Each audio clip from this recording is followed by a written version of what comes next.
Mao Zedong was the leader of China. He wanted to make his country strong and modern. After many years of war and poverty, he had a big dream.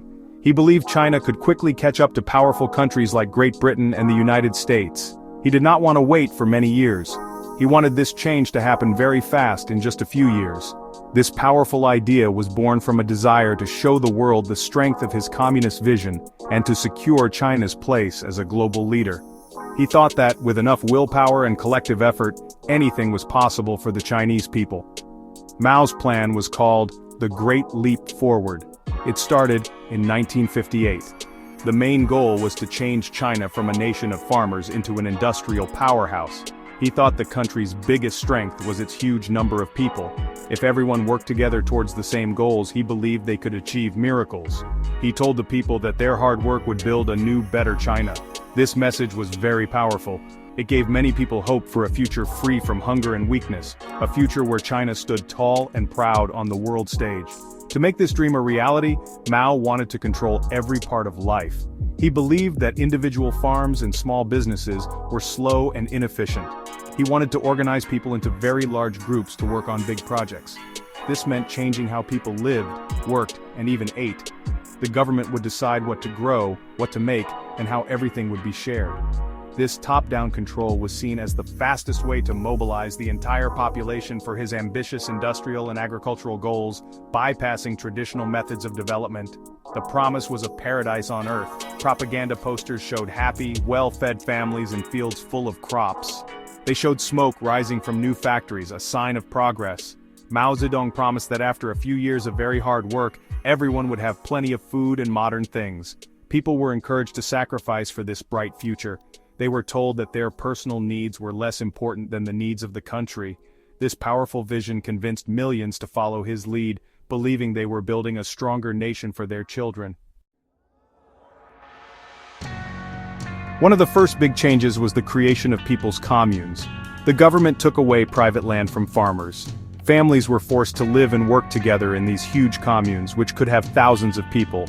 Everything was shared. People ate together in large canteens, so families no longer cooked their own meals. Children were often cared for in group nurseries. The idea was to free up more people, especially women, to work in the fields or on industrial projects. This completely changed the traditional family structure and the ancient rhythms of village life.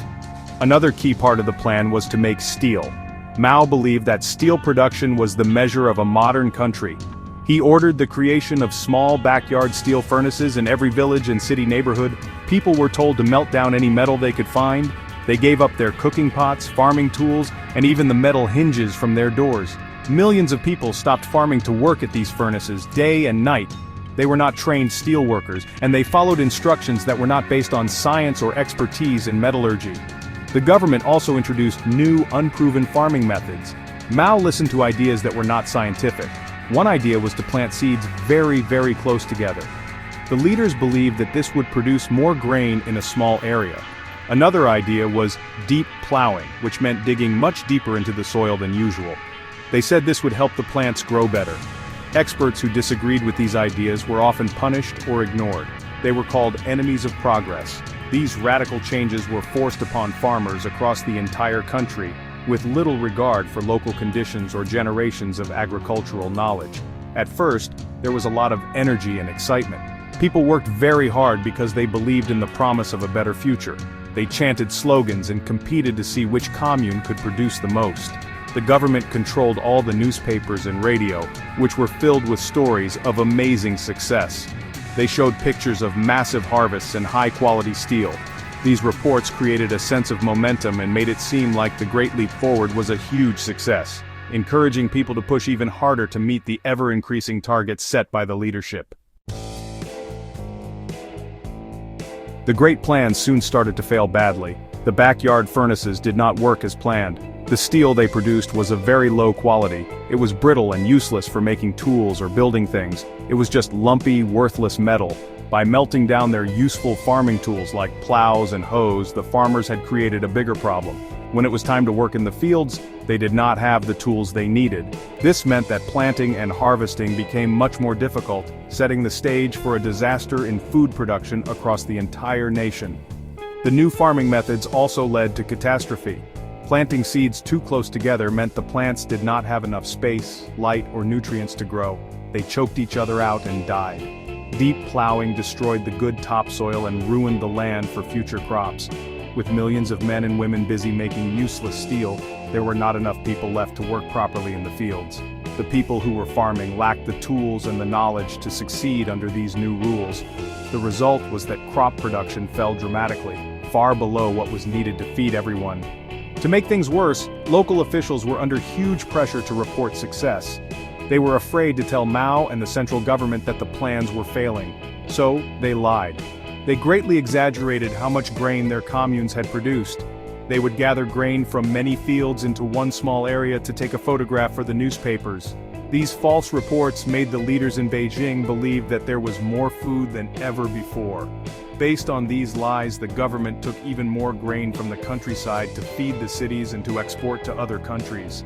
This created a deadly cycle. The government took large amounts of grain based on inflated numbers, leaving the farmers with almost nothing to eat.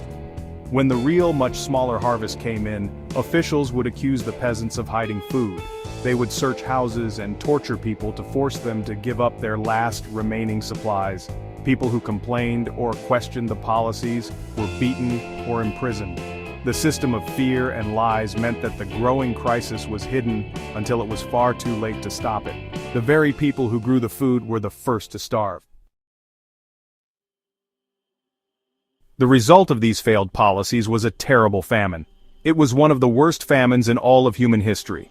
From 1959 to 1962, tens of millions of people starved to death. In many villages, there was nothing left to eat. People were forced to eat tree bark, grass, and even dirt to survive. The hunger was so extreme that society began to break down. Families were torn apart. People sold their own children for a handful of food. The dream of a paradise had turned into a living nightmare, leaving a deep wound on the nation. The suffering was immense. The government at first denied that there was a famine, blaming the problems on bad weather. But the truth was that it was a man-made disaster. The communes, the backyard furnaces, and the foolish farming techniques had destroyed the country's ability to feed itself. The government's system of taking too much grain based on lies sealed the fate of millions. The people in the countryside suffered the most, dying quietly in their villages while the government continued to export food and celebrate its imagined success. It was a tragedy of unbelievable scale. After a few years, the disaster became too big to ignore. Some leaders within the government, like Liu Shaoqi and Deng Xiaoping, saw the truth. They began to introduce more practical policies to fix the damage. The people's communes were made smaller, and farmers were eventually allowed to have small private plots of land again. The focus on backyard steel furnaces was stopped. These changes helped China slowly recover from the famine, but the political damage was done. The failure weakened Mao Zedong's power for a short time, as others tried to clean up his mess. The Great Leap Forward teaches a hard lesson. It shows the danger of a government having too much power without any checks or balances. It shows what can happen when leaders ignore experts and force huge experiments on people without thinking about the human cost. This disaster showed that good intentions are not enough. Real progress must be based on reality, science, and a deep respect for the lives and well-being of ordinary people. The memory of the Great Famine serves as a painful reminder of how quickly a dream for a better future can become a catastrophe.